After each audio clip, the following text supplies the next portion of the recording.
Hey guys, Dano here from New Mexico Digital. It is a beautiful sunny day in Albuquerque, New Mexico. I am in the Rio Grande Bosque area in the valley of Albuquerque, about 5,000 feet of elevation.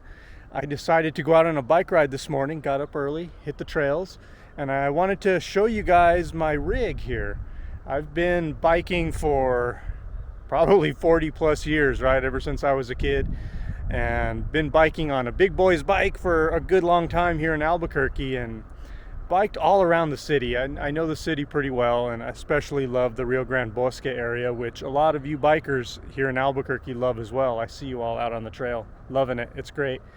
But I recently, well, not so recently, got a new bike. I got one of those e-bikes about 2.5 years ago, kind of as a commuter to get to work.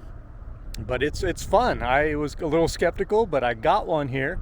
So I kind of want to show you guys my rig and kind of talk it up a little bit. I just passed 2,400 miles on it and love it. So I figure someone out there might love it as well. So let's take a look at what I got here. This is my Rad Rover. It's a Rad Power Bikes. It's a company based out of Seattle.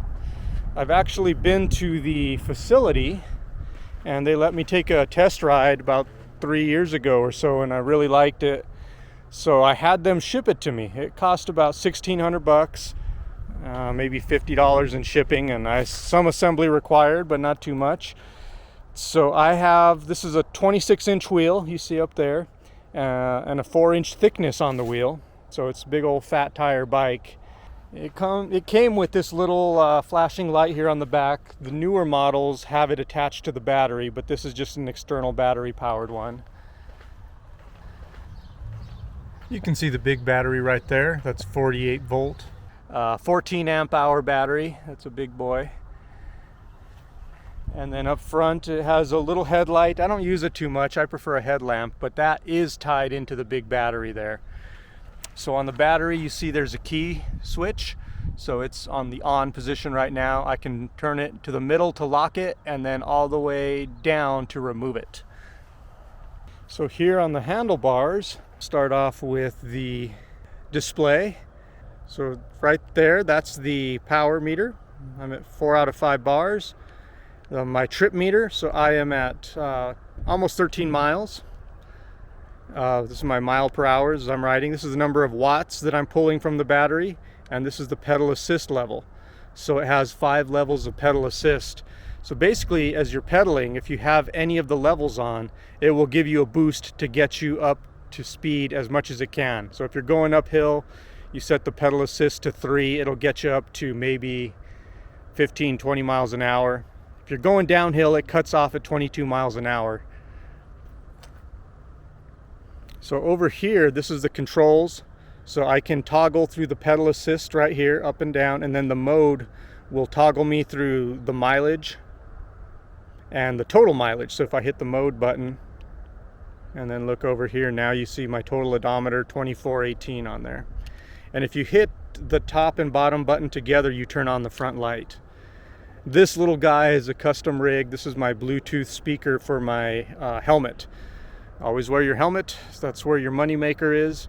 And I can listen to audiobooks is what I like to do. So I can play, pause, volume up, volume down, and so forth. On this side, we have the gears. I pretty much keep it in 7th gear all the time because it's so much fun. This is the throttle. So as you're pedaling, you can get a little boost and pull you up to 5 pedal assist number. And this button will turn off the power altogether. Now, this is a 750 watt rear hub down here. So it's powered from the rear. And you can see my 7 speeds on the rear cogs back here, the rear sprockets. So as I said, I'm pretty much always in the highest one. And there's only 1 sprocket up front. Now, another modification I did, this has disc brakes, but it came with line disc brakes. So you can see the disc brake right here. And I added this guy, and it's a hydraulic disc brake, but I didn't want to replace all of the lines. So this is still a line, you can see physical line there, and then the hydraulic is within this small system. So having good stopping power on these e-bikes is key, because when you can go fast, you need to stop.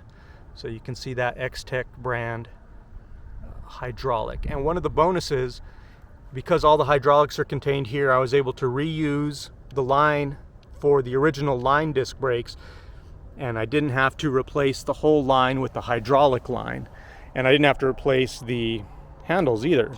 And the last cool feature on this is the onboard pedestrian bell. Isn't that cool? Everyone loves it. It makes you sound friendly. I also added this back rack just for the extra load. That was 60 bucks. And then I got this waterproof saddlebag to store all my stuff in the winter. I keep extra clothes, warm clothes, you dress in layers.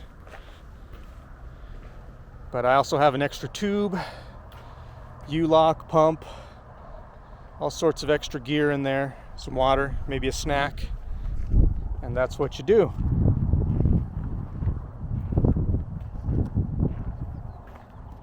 So that's my e-bike, the Rad Rover. I'm really excited about it. I've done, as you saw, some custom modifications. It's been a beast. It's a monster. The only thing I had to really deal with as maintenance has been changing out flat tires, because New Mexico is relentless with its goat heads, and those things will just tear up tires. So I've used both Presta and Schrader valves. I always dump green slime in there to try to patch them.